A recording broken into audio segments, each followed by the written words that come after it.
Bonjour à tous. On s'était quitté la semaine dernière suite à une bonne recontextualisation du drama Kingdom.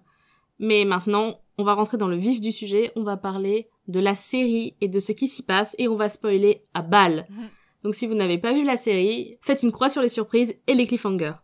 Si vous écoutez cet épisode le jour de sa sortie, sachez que nous sommes le 10 mars et c'est l'anniversaire de Loli. C'est vrai! Du coup, n'hésitez pas à la bombarder de messages et de gentillesse sur les réseaux sociaux, s'il vous plaît. Lien en description. Et ensuite, on va lui souhaiter. Et on va en profiter. Comment on souhaite un anniversaire en coréen? Sengil Chukae, littéralement félicitations de votre anniversaire. Et la traditionnelle chanson de l'anniversaire fonctionne en coréen. Oh. Quelle joie et bonheur! Sengil Chukahabnida, Sengil Chukahabnida, Sengil Chukahabnida Loli, Sengil Chukahabnida. Je compte évidemment sur mes auditeurs pour cringe beaucoup. Sachez que c'est moi qui vais monter cette séquence et que je vais cringe à mon tour. Mais vous pouvez lui souhaiter Sengil Chukae et si vous êtes pas des gros weeb coréabou comme moi, bon anniversaire, ça suffira largement. Le saviez-vous, la chanson, ça n'a rien à voir, hein, mais la chanson Joyeux anniversaire est la seule chanson du monde qui n'est pas assujettie au fait de tomber dans le domaine public. Les droits appartiennent à quelqu'un et à vie. Ça partira jamais dans le domaine public. Ah, c'est génial. Il est pété de thunes. Je ne savais pas. On en apprend des choses dans Gunbei. Oui, c'est ça. C'est ma passion, les petites histoires la con comme ça. Mais c'est trop cool. Enfin, c'est surtout cool pour la personne qui a les droits de cette... lui, il est très cool, ouais, effectivement. Et du coup, quand il est mort, ça va à ses ayants droit? Ouais, je pense, ouais. Il est célibataire. Disons ça, c'est pour une amie. Attention, c'est toi qui vas dormir dehors. Oh non, mais il y a de la place dans la niche du chat. Erreur 404. En fait, je vous ai dit des bêtises parce que c'était vrai jusqu'à 2016. Mais depuis 2016, un juge américain a rétrocédé les droits au domaine public américain. Et du coup, ça n'appartient plus à la même personne qui les avait depuis 1893 et qui avait créé la musique. Voilà, désolé, des fois je dis des bêtises aussi. Enfin bref. Nous allons parler de Kingdom, le drama qui a été beaucoup comparé à Walking Dead en disant c'est pas pourri comme Walking Dead, au moins c'est bien. Alors, est-ce qu'il mérite ses compliments? Oui. Je ne sais pas. À fond. Mais Walking Dead, c'est pas si pourri que ça. Moi, je défendrai quand même Walking Dead un petit peu. T'as tout regardé? Tu es à jour dans Walking Dead? J'ai lu Walking Dead. Mais c'est Et pas j'aime- pareil. Et j'aime beaucoup la série pour plein de choses. Mais c'est un autre sujet. Mais voilà, tout n'est pas jeté dans Walking Dead. Il y a beaucoup Moi, je de l'aime choses encore à plus jeter, depuis que je certes. sais qu'elle s'arrête. La violence. Non mais voilà. Il y a des zombies. Les zombies, déjà, c'est bien. C'est vrai. Ça c'est vrai. Grande fan de Romero. Bah, la première saison de Walking Dead, j'ai franchement bien aimé. Après, j'ai lâché, mais c'était innovant. Mais bon, faut pas qu'on parle trop de Après, Walking Dead. c'est On pas- parle d'une autre série, là. Une vraie série bien. Et surtout, c'est pas le même sujet parce que Walking Dead, il y a vachement un aspect survivaliste, alors que là, quand même, clairement, on n'est pas dans un drama survivaliste, même si il doit y en avoir. On en parlera à la fin dans les recommandations. Mais déjà, dans Kingdom, on a quand même des acteurs qui sont assez connus. On a, pour le grand public, parce que bon, les fans de drama savent qui sont Ryu Song-ryang, savent qui est Joo Ji-hoon, mais pour le grand public qui n'est pas forcément fan de drama, qui est quand même malgré tout assez majoritaire dans les gens qui sont sur Netflix, l'actrice qui sort le plus du lot, et oui, c'est une actrice, c'est Beduna. Beduna, on la connaît pour pas mal de choses, notamment Sense8. Oui, elle est trop bien. Je la connaissais dans Sense8, mais je l'ai pas. Bah, après, je reconnais pas les gens, mais c'est vrai qu'elle est super chouette. Beduna est très très connue pour la série Sense8 qui a fait un carton qui malheureusement s'est arrêté. Elle est connue pour de nombreux dramas et de nombreux films de grands noms tels que Park Chan-wook. Et c'est donc elle un petit peu quand même qui vole la vedette pour moi au héros parce que c'est quand même le personnage qui, pour l'histoire, fait le plus avancer le plot et qui est la plus intelligente. Et la moins caricaturale aussi, parce qu'elle correspond pas exactement à... Enfin, après, je n'y connais pas beaucoup en drama coréen, mais elle est complexe comme personnalité, elle rentre pas tout à fait dans les codes, donc c'est peut-être pour ça aussi qu'elle se dénote. Et voilà, c'est un petit peu le personnage qui à la base est un nobody et qui justement fait avancer l'intrigue sans être à la base un prince, un ministre, une reine ou que sais-je. Voilà, donc à la base, Kingdom c'était Ça n'a pas été écrit par la personne qui a fait la série. Alors, la série est adaptée d'un webcomics qui s'appelle The Kingdom of the Gods, qui est écrite par Kim Yeon-hee. Et cette personne-là, elle est quand même auteure de drama à la base. Elle a fait 3 Days, elle a fait Signal aussi. Donc la personne qui a écrit ce webcomics, elle est quand même aussi à l'adaptation du scénario pour Netflix. Chose importante aussi, c'est la première série Netflix originale coréenne. Voilà. Après, ça a été réalisé par Kim Song-yoon. C'est une série qui a quand même pas mal de budget, hein, parce qu'on est en moyenne, aux alentours de 2 millions de dollars par épisode, ce qui est un prix quand même assez... Alors apparemment, j'ai vu un peu tout et son contraire. Surtout sur Sens Critique, ça parle beaucoup de... Ouais, c'est un prix normal pour une série américaine, et d'autres qui disent que c'est quand même un truc où il y a pas mal de budget. Là où les gens globalement sont d'accord, c'est que la série est plutôt bien faite, plutôt jolie. On est aux alentours entre 4,1 et 4,2 sur 5 en note sur Allociné, et sur Sens Critique aussi, on est quasiment sur une note maximale. Les gens en parlent plutôt bien, et elle a plutôt été bien accueillie par le public. Il y a peu de mauvaises critiques sur la série, ce qui, je pense personnellement, est vrai. Hein. Il y a pas, je trouve qu'il y a peu de longueur sur cette série. Il y a peu de moments où on se dit bon, on n'est pas sur un truc où il y a des fillers et des fillers. Bon, après, ça dure que 16 épisodes aussi par saison, hein, donc forcément, vous allez me dire, mais c'est que ça se tient, quoi. Je trouve que ça se tient de bout en bout, ça s'essouffle pas, quoi. Et globalement, on l'avait dit la semaine dernière, on a globalement pas mal aimé la série. Après, c'est une série, qu'est-ce que vous en avez pensé par rapport aux séries que vous regardez d'habitude, au niveau rythme, etc. Comment vous la situez, cette série? Parce que par rapport peut-être aux autres séries Netflix que vous avez peut-être déjà vues. Parce que Netflix, c'est quand même un gros producteur de séries originales.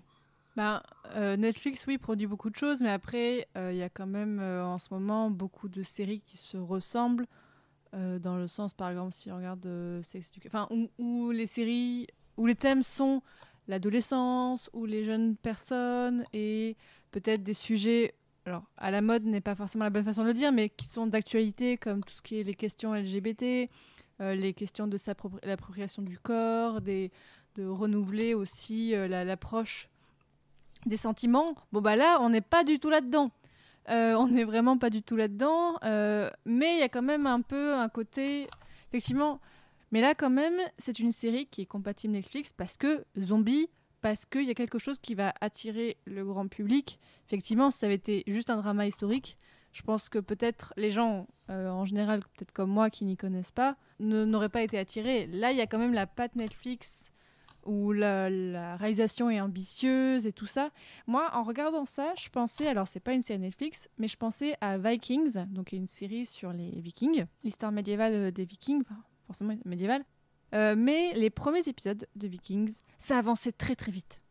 C'était super chouette parce qu'en fait, on avait une seule action et vraiment, il faisait ça en 2-3 épisodes, il faisait énormément de choses. Et aussi, comme c'était un peu la période de Game of Thrones aussi à l'époque, où Game of Thrones, là, waouh, c'était beaucoup plus lent, et ben, ça faisait du bien d'avoir une série qui bouge. Et ben là, dans ce que j'aimais bien aussi dans Kingdom, c'est que ça bouge, c'est que ça avance. C'est que voilà, il y a quand même plein d'actions, même si en fait au fur et à mesure on a de plus en plus de scènes à des endroits différents. En fait, on a des actions en parallèle qui font que forcément c'est un peu plus ralenti comme rythme, mais j'avais bien aimé ça, le fait que ça avance et à chaque fois, oh là là, qu'est-ce qui va se passer, il faut absolument qu'on regarde l'épisode suivant pour le savoir. Puis moi, ce que je trouve qui fait aussi que la série est cool et visuellement belle, c'est que on est en grande partie sur du vrai acteur, quoi. On est sur du figurant, on est sur des vrais gens. C'est pas... Il n'y a pas de 3D à outrance. On a regardé cet après-midi un petit making-of. Enfin, c'est des vrais figurants vraiment maquillés, tout ça. Du coup, ça donne un côté vivant, quoi. Et ça donne de la vie à l'action, quoi. Vraiment, je trouve c'est une des choses aussi intéressantes, je trouve. Mais c'est une série humaine, en fait. On est dans l'humain. On est vraiment dans l'humain, totalement. J'ai écouté une critique cet après-midi d'un youtubeur qui en parlait justement et qui faisait une comparaison par rapport à Game of Thrones, où il disait que justement on est à des années-lumière en niveau budget, Mais pourtant, la série, elle est beaucoup plus haletante et on est beaucoup plus dedans que certaines saisons ou certains épisodes de Game of Thrones où ça pète dans tous les sens. Il y a de l'argent dans les FX, il y a de l'argent partout, et pourtant, on se fait chier, quoi. Et je trouve aussi que c'est des personnages ultra-humains. Je veux dire, c'est pas des super-héros. Ils ont des qualités, ils ont des défauts, et surtout, ils se trompent. Dans beaucoup de séries, les héros se trompent rarement, ou alors ils ne le reconnaissent pas, et puis voilà, ça passe sous le tapis, et là, ils font des erreurs, ils admettent, ok, j'ai fait une erreur, je vais essayer de réparer ça, et hop, on repart. Et je trouve que ça rend les choses beaucoup plus humaines que dans beaucoup d'autres séries. Je suis d'accord, ouais. Et puis un des écueils, moi, que je trouve du Saguk, parce que j'en ai regardé un certain nombre, c'est que des fois, j'ai abandonné des séries parce que c'était comme dans Game of Thrones, hein. La politique, des fois, ça part tellement dans tous les sens que ça me gave. Là, malgré tout, ils ont réussi à garder un rythme qui fait qu'on passe pas des fois des heures à regarder des gens débattre de est-ce qu'on va tuer lui, machin, tout ça, les alliances et les clans. Globalement, j'ai quand même réussi à comprendre l'histoire sans me perdre trop dans la multiplicité des grands complots, etc., qui ont lieu au palais. Ça garde quand même. Moi, j'ai réussi à suivre et à ne pas abandonner la série comme j'ai pu le faire et à décrocher totalement sur tout ce qui se passait au palais. On arrive quand même à comprendre les implications et à garder une cohérence entre le prince héritier qui vadrouille, qui fait des trucs, et ce qui se passe au palais. Et ça, je trouvais ça intéressant, et justement, tout ce rythme fait que sur 6 épisodes, on arrive à rester...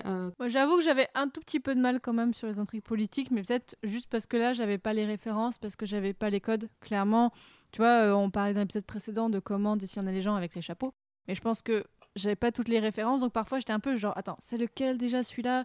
Mais juste, je pensais, c'est juste parce que je connais pas du tout la culture coréenne, mais bon, voilà, c'était juste ça, ma petite nuance. Des fois, moi, j'ai un souci, c'est comme ils ont tous la même taille de barbe.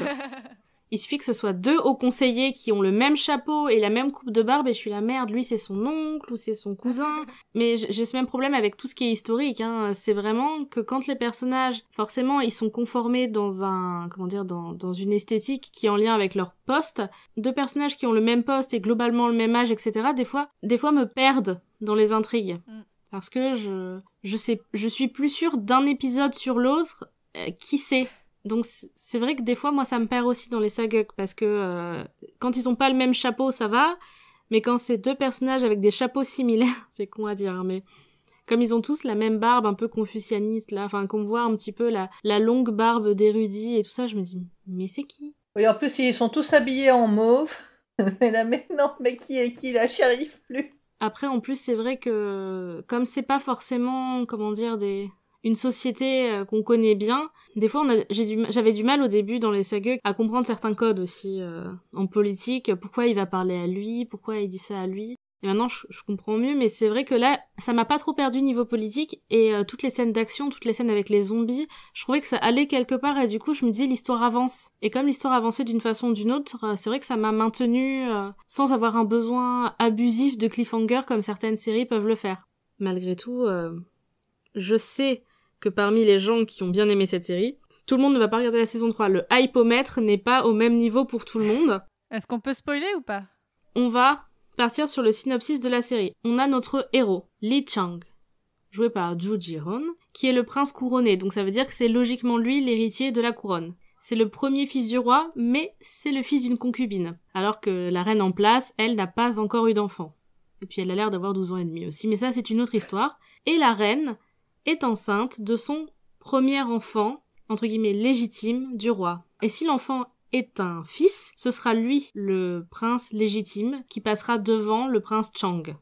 C'est donc un enjeu capital. Est-ce qu'il sera roi, est-ce qu'il ne sera pas roi ? Ça dépend vraiment de ce qu'il y a dans l'utérus de la reine, littéralement. Et alors que la reine a un pouvoir immense parce qu'elle dirige tout au palais, on en a parlé la semaine dernière, on sait que le roi est malade. On vient juste d'apprendre que le roi a une terrible maladie, qu'il est alité, et qu'il n'est pas forcément en mesure de diriger actuellement. Donc la reine a encore un pouvoir accru, surtout que le premier ministre, c'est son père. Donc toutes les sphères de pouvoir sont concentrées autour des mêmes personnes. Le premier ministre, Cho Hak-ju, et sa fille, la reine, qui ne peut pas blairer son beau-fils, le prince Chang. Donc déjà au palais ça part super mal, sachant qu'on est dans un contexte encore une fois post-invasion japonaise, donc à part les nobles, personne n'a de pain sur la table, enfin de riz sur la table du coup, parce que le pain c'est très européen. En plus de ça, donc le premier ministre Cho, il est aussi à la tête du bureau d'investigation, du bureau d'enquête du palais. Et donc ces enfants sont vraiment des pions dans le palais royal. Donc là déjà, au niveau de l'intrigue, on a des personnages assez forts. Et donc le prince Chang, globalement, il a 0 copain, puisque son père est alité et que c'est le fils d'une concubine. Donc dans ses seuls amis, on a un des gardes royaux qui est Mu Yong, dont la femme est enceinte. Chose importante. Et qui malgré tout va partir avec lui à la rencontre de son père qui est malade. Et donc on se retrouve avec un prince Chang qui est assez affaibli, qui a littéralement que son garde du corps avec lui, et tout le reste du palais qui est dirigé par la reine, pour tout ce qui est le petit personnel, et dirigé par le premier ministre, pour tout ce qui est érudits, hauts fonctionnaires et gardes. Donc là, il n'est pas totalement dans une position de force. Maîtrise de l'euphémisme. En plus, il est cordialement détesté. Forcément, si la reine n'accouche pas d'un garçon, c'est lui le roi. Donc, la reine sait très bien qu'elle va perdre totalement sa position de pouvoir. Parce que quand on est la mère du roi, on a quand même une certaine emprise. Là, elle perdrait tout. Puisque le prince épouserait une femme, et cette femme prendrait la tête du palais. Donc, ce serait la catastrophe. Et à côté de ça, en campagne, on voit Sobi, interprété par Beduna, qui est un médecin dans une clinique, dans un dispensaire dans la campagne, et qui est l'élève, littéralement, du docteur du roi, qui est en train de soigner le roi malade. À l'écart des sphères de pouvoir, on a quand même Sobi qui a l'enseignement, qui est quand même le médecin le plus calé de toute la série, qui s'occupe d'un patient, Yong-Chin, dont on sait pas trop d'où il vient et d'où il sort. Et c'est là donc que la deuxième grosse histoire va prendre forme. Et donc, qu'est-ce qui se passe au début de l'histoire? Donc on a le médecin royal, Lee Seung-hee, qui sort du palais et qui ramène au dispensaire le corps d'un jeune homme. Sacrément bien enfermé. Ce jeune homme, il s'avère que au tout début de la série, il est arrivé dans la chambre du roi, et le roi, nous on sait que c'est un roi zombie parce qu'on sait que c'est une série de zombies, c'est un peu le patient zéro. Alors ce jeune homme, quand il a vu le roi l'a vu, et il l'a attaqué. Alors le docteur l'a remis dans son sac à dos, dans un cercueil plus emballé que Joe quand je lui ai proposé de regarder Love Alarm. On en parle bientôt, tenez-vous bien. Et il l'a ramené au dispensaire. Mais pendant que l'intrigue du dispensaire débutait, il s'en passait toujours pas mal de trucs au palais. Et donc là, on se retrouve quand même dans un palais où ils arrivent à cacher le fait que le roi est un zombie. Donc tout est derrière des portes fermées, dans des bâtiments fermés, et il y a toute la ville de Hanyang, donc Séoul, qui est en train de spéculer sur le fait que le roi est mort, peut-être, parce qu'on ne l'a plus vu, mais que le roi est mort et qu'on essaye de nous le cacher. Ce qui ne serait pas pour arranger les affaires de la reine, parce que si le roi est mort, par défaut, elle perd son pouvoir. Donc on arrive avec le prince Chang qui dit « j'aimerais bien voir mon père, excusez-moi », et sa belle-mère qui lui dit « non, dégage, je suis ta mère, c'est moi qui décide, tu te barres ». Et elle lui dit qu'il a besoin de se reposer, le roi aussi, et que c'est pour ça qu'elle peut pas non plus accéder à sa demande. Et d'ailleurs, sur toutes les scènes où on voit plus ou moins le roi, il y a un très joli jeu, je trouve, d'ombre et de lumière, où on le voit, il est derrière des palissades, on le voit pas, c'est vachement bien fait, on se doute qu'il se passe quelque chose avec lui, qu'il est pas dans son assiette, mais sans vraiment tout voir tout le temps, c'est bien fait, je trouve. Et justement, Chang va essayer de voir son père. Et donc il va essayer de passer dans des chemins détournés pour essayer de voir son père. Il va apercevoir ce qu'il considère être un monstre, et tomber nez à nez avec le premier ministre, Cho, qui est donc le père de la reine, qui va lui dire le seul monstre que je vois, c'est toi, le prince assoiffé de pouvoir. On se dit c'est super injuste. Le premier ministre, il est super méchant avec Chang et il le prive de voir son père. C'est lui qui est assoiffé de pouvoir, même si on apprendra en fait plus tard que quand même en fait le prince Chang il est pas non plus tout blanc dans l'histoire, puisqu'il a quand même essayé de détrôner son père en passant par les érudits. Donc malgré tout, effectivement le prince Chang était un petit peu shady et effectivement fort monté par rapport au pouvoir. Donc dans ce dialogue, au début, on se dit que le Premier ministre est injuste, mais en fait pas trop. Bref, on se retrouve là dans toute cette situation au palais, et qui sort par la porte de derrière, donc le petit jeune qui s'est fait tuer par le roi, qui s'est fait à moitié bouffer, hop là, qui est ramené à la clinique par le médecin. Et, dans le dispensaire, un tout petit peu plus tard, on retrouve Sobi, toute heureuse de servir un ragoût qui, d'après Yoon-Chin, le patient un peu mystérieux, est un produit de la chasse, un cerf bio chassé dans la forêt, et qui va régaler tout le monde, jusqu'à ce qu'elle trouve un doigt. Un doigt? Déjà, à quel moment tu cuisines et tu laisses un doigt pourri comme ça? Enfin bref. Elle réalise que c'est un ragoût de cerf humanoïde, du coup. Elle s'agace, et Yoon-Chin lui répond donc ceci.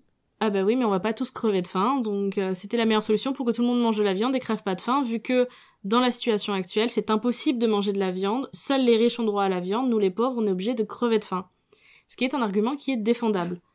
Sauf que très rapidement, on rentre dans le vif du drama, puisque finalement, donc cette viande qui à la base était censée être un cerf, s'est avéré finalement être un humain. Nous, on sait que c'est un humain qui s'était fait attaquer par le roi zombie. Et là, on voit les gens qui ont mangé le ragoût commencer à vomir, à pas sentir bien, à tousser, à tomber dans les pommes. Et d'un coup, on tombe dans une sorte de démesure. Tout le monde se transforme en zombie et commence à manger les uns les autres. Et ça devient un véritable carnage. Et je trouve que pour le personnage de Yong-Chin, qui était un patient qui au départ pensait à bien, moi personnellement, je l'ai détesté à ce moment-là. Je me suis dit, mais ce mec-là, il a mis tout le monde dans la merde. Sur une base de cannibalisme, il a rendu tout le monde zombie. Et c'est une scène, je trouve, qui est vraiment sans pitié parce que là où à chaque fois j'espérais que tel personnage puisse s'en sortir et tout, en fait, ils se font... Enfin, c'est une scène qui est terrifiante. Je trouve en fait que ça illustre vachement bien le pragmatisme de ce personnage qui est, oui bon ok, je sais, c'est ton ami qui est mort là, mais il est mort, il s'en fout, il va plus se passer rien. Là t'as des gens, et dont des enfants, qui sont en train de crever parce qu'ils n'ont pas assez à manger. Tu peux leur faire cadeau finalement du corps de ton ami et de par une mort sauver les gens. Et donc c'est ultra pragmatique et c'est ultra gentil quand il y pense. Et bon, après le gars il pouvait pas se douter que c'est lui qui allait lancer l'épidémie. Ouais, mais en même temps, il est là et on lui a rien demandé. C'est ça le truc aussi, c'est que il déclenche le truc, il le fait parce que, à mon avis, juste par égoïsme, parce qu'il a faim, juste, et qu'il s'en fout un petit peu en vrai du reste. Il le fait et puis il regrette. Enfin, au début, du moins, il regrette pas quoi. C'est ça.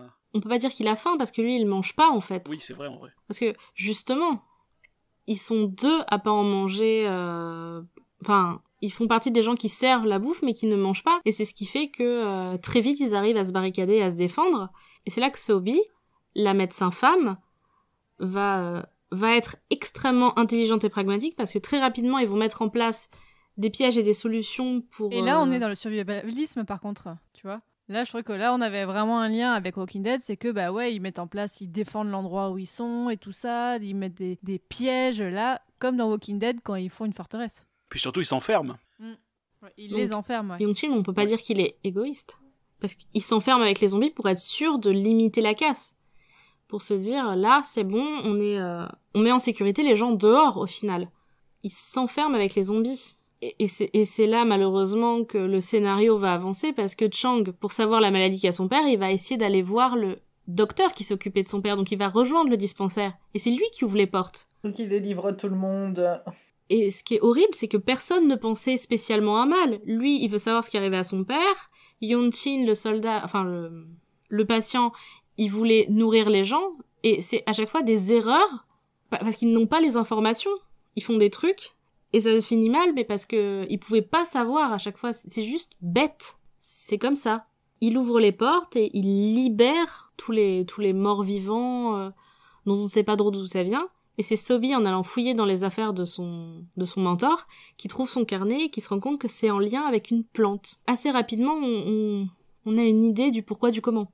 C'est pas mystique, c'est pas mystérieux, et tout de suite, on est dans la recherche de solutions. C'est dit, mince, c'est lui qui a ramené le corps, je vais aller voir s'il a pas une solution. Et elle trouve ce carnet, et là, elle se dit effectivement, j'ai peut-être une solution, c'est peut-être cette plante. Et d'ailleurs, immédiatement, elle part dans la vallée glacée, enfin, The Frozen Valley, à la recherche de cette plante qui est surnommée la plante de résurrection. Et à côté de ça, l'épidémie explose parce que les zombies, on va les appeler comme ça, les zombies attaquent un village. Tous les gens qui sont vivants et non atteints par l'épidémie se retrouvent à chercher refuge chez les nobles, en fait. Et c'est là, encore une fois, qu'on fait bien la différence entre, pas vraiment les gentils et les méchants, mais ceux qui sont proches du peuple et ceux qui ne le sont pas. Parce que clairement, tous les pauvres vont arriver près d'une forteresse et dire mais laissez-nous entrer s'il vous plaît, sinon on va mourir. Puis on se rend compte aussi surtout que la journée on est à peu près tranquille. À partir du moment où il y a du soleil, on n'est pas trop embêté par les zombies. Au début, du moins, c'est ce qu'on pense. Avant qu'on se rende compte que... Ouais, ils vont apprendre à gérer au fur et à mesure.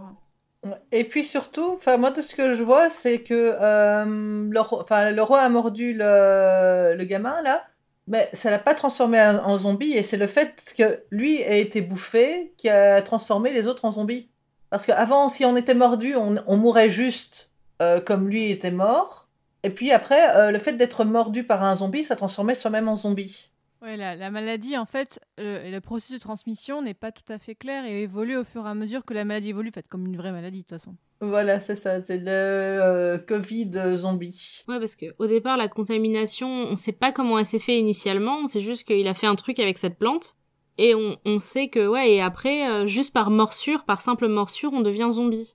Et à ce moment-là, on pense que la nuit, il faut se cacher, mais que la journée, on est tranquille. Non, c'est l'inverse. Ouais, c'est l'inverse. C'est que la journée, on se fait attaquer, mais que la nuit, on est plutôt tranquille. Et justement, c'est la nuit que tout le monde va s'enfuir et essayer de rejoindre la forteresse.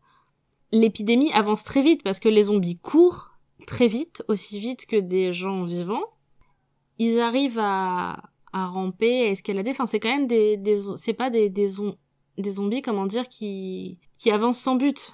Vraiment, ils sont sacrément endurants et sacrément persévérants. Et ils tuent pas forcément leur proie toujours de la même façon. Des fois, par exemple, c'est quelque chose, moi, qui m'avait marqué. C'est justement quand les zombies sortent du dispensaire pour aller dans le premier village. Une maman, en voulant sauver sa fille, l'enferme dans un coffre et du coup, les deux filles finissent par s'entrebouffer l'une l'autre. Enfin, il y a un gamin en voulant aider son père qui est devenu un zombie, eh ben, il va se faire manger. Enfin, c'est toujours à chaque fois des choses aussi assez cruelles sur le principe. Enfin, c'est des familles qui s'entretuent. Et c'est assez sans pitié, je trouve, cette série. C'est-à-dire, c'est un peu comme Game of Thrones pour le coup. On s'en fout, les gens ils meurent. Il y a pas de, on n'essaie pas d'épargner le téléspectateur quand même. Faut avoir le cœur bien accroché d'une part parce que c'est gore et d'autre part parce que c'est très cruel. C'est ça, les enfants sont pas protégés. Et c'est une des rares séries justement où tu vas voir des enfants mourir ou se zombifier. Parce que dans Walking Dead, il me semble que à part éventuellement la petite gamine, oui, mais c'est oui. moins. Elle faisait partie, elle, de l'intrigue. Je ne pense pas qu'on ait vu des enfants lambda se transformer en zombies ou bouffer d'autres personnes. On en a vu quelques-uns, il me semble. Ben moi, de tête, j'en ai deux. La petite de la première saison, et puis ensuite, la copine de Carl dans la prison, non? Enfin, du moins de ce que j'ai regardé. C'est vrai que il y avait aussi avec les deux gamines, avec... je sais plus comment elle s'appelle, la plus âgée. Oui, cet épisode qui m'a traumatisée. À fond, oui. Là, ouais. Sur celui-là, c'est effectivement... Après, j'ai pas vu... Enfin, c'est des vagues souvenirs, hein, donc je dis peut-être des bêtises, hein, mais... Mais en règle générale, j'ai l'impression que oui, dans les trucs de zombies, on essaye un maximum d'épargner, ou dans les films en général, d'épargner les enfants et de pas les faire souffrir, et de pas les transformer. Que là, c'est allons-y gaiement. Bah, il y a aussi que souvent, on n'en voit pas beaucoup non plus des enfants traîner dans les films de zombies. C'est souvent... Enfin, c'est le héros, ça se passe souvent entre adultes quand... Dans les civils, il y a des enfants, mais quand il y a des... Dans la vision du film de zombies américain, je trouve que c'est des adultes contre des adultes, souvent un peu des militaires contre des militaires zombifiés, ou des militaires contre le public, les civils zombifiés, mais on a peu d'enfants dans l'intrigue. Enfin, moi, un de mes films de zombies préférés, où pour le coup il y a des enfants dans l'intrigue, c'est 28 jours et 28 semaines plus tard, où là, pour le coup, ils sont là tout le long, mais après... Ouais, j'ai pas forcément de titres qui me reviennent. Bah, je crois qu'en Amérique, c'est pas interdit de tuer des enfants à l'écran, genre aux États-Unis aussi. Je crois que t'as raison, oui. Est-ce que c'est pas une... Parce que en Corée, on s'en fout, au Japon aussi, hein, clairement, vu les films que j'ai vus, mais je crois qu'en Amérique, enfin, je me souviens pas d'un film américain où un enfant se fait assassiner à l'écran. C'est toujours hors écran, déjà. Et c'est pas... Je crois que si ce n'est pas une loi, en tout cas, c'est une règle... Peut-être juste de la bienséance ou de la morale. C'est ça, on touche pas les enfants et on touche pas les animaux. Oh. Les animaux, ça dépend, mais c'est vrai qu'en général, en tout cas, implicitement, on évite de tuer les chats, les chiens, les enfants, ou alors ça se passe hors écran et c'est pas visuel et c'est pas graphique comme ça peut l'être dans Kingdom. Ou en plus, on se retrouve dans Kingdom avec des fois des personnages à côté de la plaque. Genre, là, on est sur un village qui se fait bouffer par des zombies, et il y a les petits soldats du palais qui arrivent en mode « Chang, on vient vous arrêter pour avoir fomenté un complot contre votre père. » Oh, mais il y a des zombies, mais on s'en fout, on vient vous arrêter quand même. Ouais, il y a ce côté-là, en fait, qui a un petit décalage, effectivement, entre les gens qui ne se rendent pas compte de la situation. Mais ce qui est plutôt réaliste, en fait. Ouais, où on se retrouve dans une situation où Chang, il est sur une menace qui est immédiate, et un peu les conséquences de ses actes avec des soldats qui viennent l'arrêter, et tout se mélange parce qu'on se retrouve du coup avec les zombies qui attaquent les soldats, et c'est là qu'on se retrouve avec Chang qui doit se battre contre des zombies, contre des soldats et contre des soldats zombies. Et dans la saison 3, il se battra contre tout ça, plus la bureaucratie. C'est ça. Et c'est ça qui est intéressant aussi, c'est parce que il se retrouve à devoir tuer le fils du Premier ministre, qui est venu l'arrêter, mais sous forme de zombie. Et on apprend donc que si on coupe la tête d'un zombie, là, il est vraiment mort. Il ne bouge plus. Et c'est quelque chose qui, plus tard dans l'histoire, va être important, parce que du coup, le Premier ministre va recevoir la tête de son fils. Et va passer en mode vengeance. Ce qui est très coréen, d'ailleurs. Dans les films, enfin, je suis pas spécialiste, mais de ce qu'on a vu et de ce que je t'ai entendu dire et tout ça dans tes différentes podcasts ou collaborations avec d'autres podcasteurs, la notion de vengeance est quand même assez présente et importante en Corée dans tout ce qui est drama et film.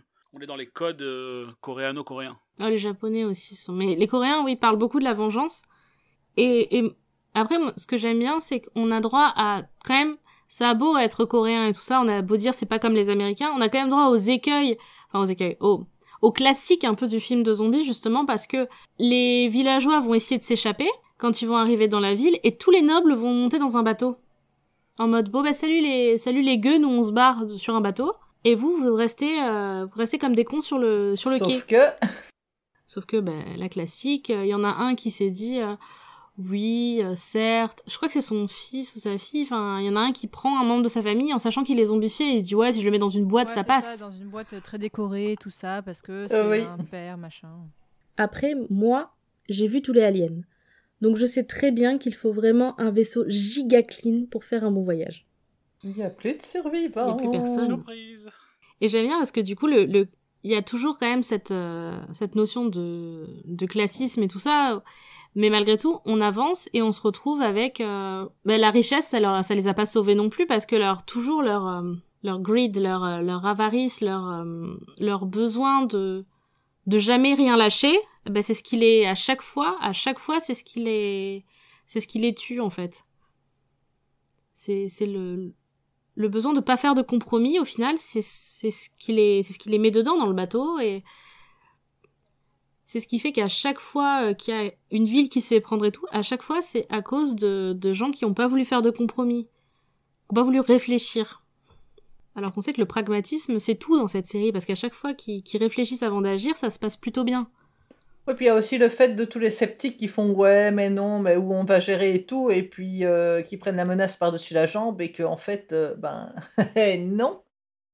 Le bateau part de Donghae avec les aristos du village, en laissant les pauvres civils pauvres dans le village tout infecté.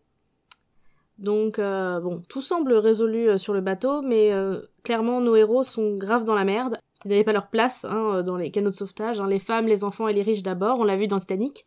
Et, encore une fois, donc la justice, le karma frappe. Ça avait donné de belles séquences. Les séquences sur le bateau, visuellement, elles sont vraiment très très belles, parce qu'à la torche et tout, et ça vaut le coup de les voir. Et justement, c'est vrai que on se dit, il y a un moment ça va partir en couille, mais quand, on attend que ce moment où les aristos, on sait ce qu'il y a dans le coffre, on sait que ça va partir en couille. Et on n'est pas déçus parce que on voit tout le monde se faire massacrer et ça s'arrête là. Et on se dit, eux, c'est mort. Et nos villageois, eux, ils sont sur la terre ferme et ils sont autant dans la merde qu'ils l'étaient déjà 2 minutes avant, ils sont totalement dans le jus. Et en plus, les zombies courent, donc ils n'ont qu'une solution, c'est de courir le plus loin possible du village et trouver un refuge. Donc ils courent à Jiyulhon, et donc ils se disent c'est le seul endroit d'où les zombies ne pouvaient pas s'échapper, vu qu'ils avaient été enfermés, donc ils se disent peut-être qu'on peut s'enfermer là-bas, ça se tient. L'idée n'est pas mauvaise en soi. Ah non. Voilà. Mais du coup, faut réussir à les battre à la course. Et ça, c'est pas gagné. Et c'est là qu'on se rend compte que Young-Chin, qui était un patient, qui avait mauvais caractère, on se rend compte que le mec, quand même, il a des très très très bonnes capacités pour tirer sur les zombies, pour courir et pour se battre. On se dit, le mec, c'est peut-être pas un patient lambda qui était au dispensaire, mais on se dit quand même que ce gars-là aussi, il est... En plus d'être assez expert, on se dit mais qu'est-ce qu'il fait là quoi ? C'est pas un soldat royal. Il vient d'où ? Est-ce que c'est un mercenaire ? Un renégat. Mouyong, il s'en méfie. Le garde du corps du roi, du coup, il l'a un peu dans le pif. Après, ça fait une aide, hein. Mais justement, on est dans un moment où on sait pas qui c'est ce mec-là. On se dit, le mec, c'est un soldat et tout. On finit par se demander s'il a pas fait exprès de donner le zombie à bouffer aux gens, quoi, parce que il est trop bizarre.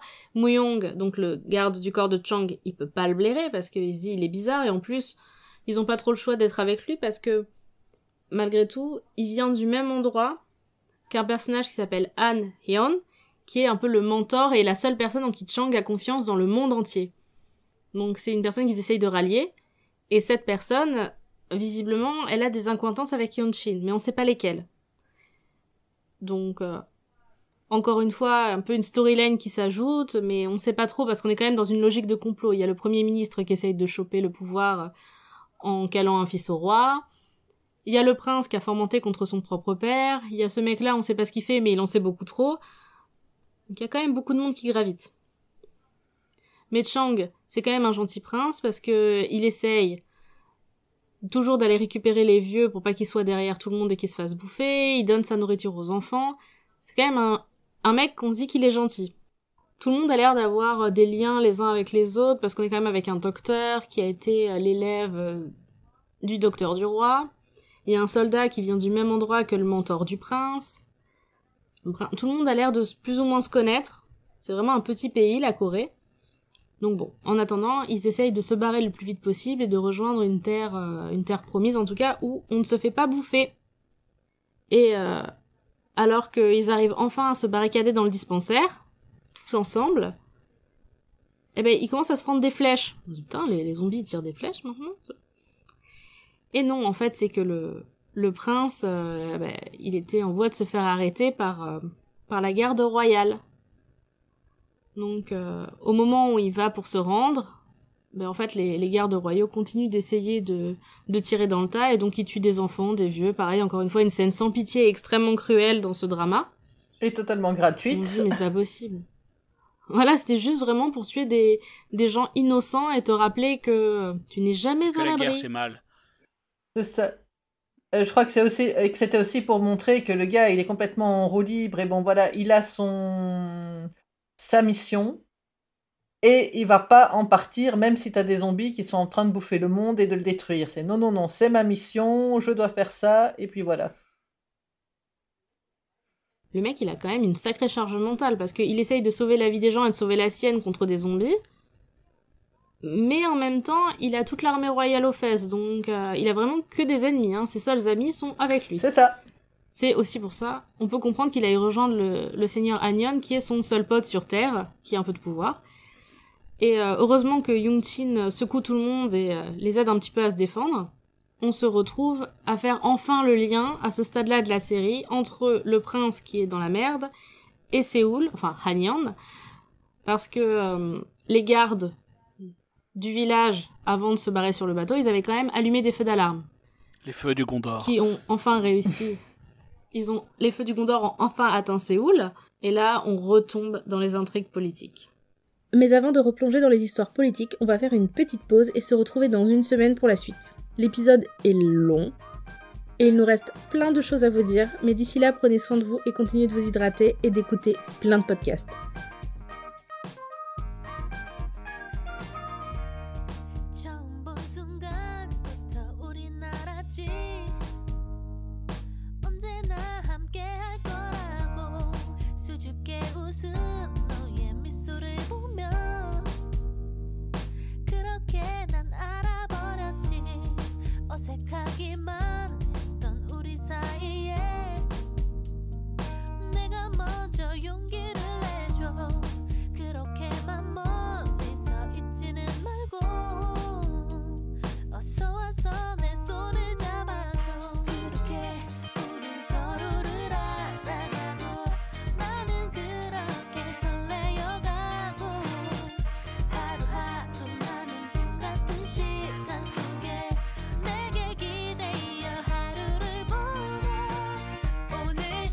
정말로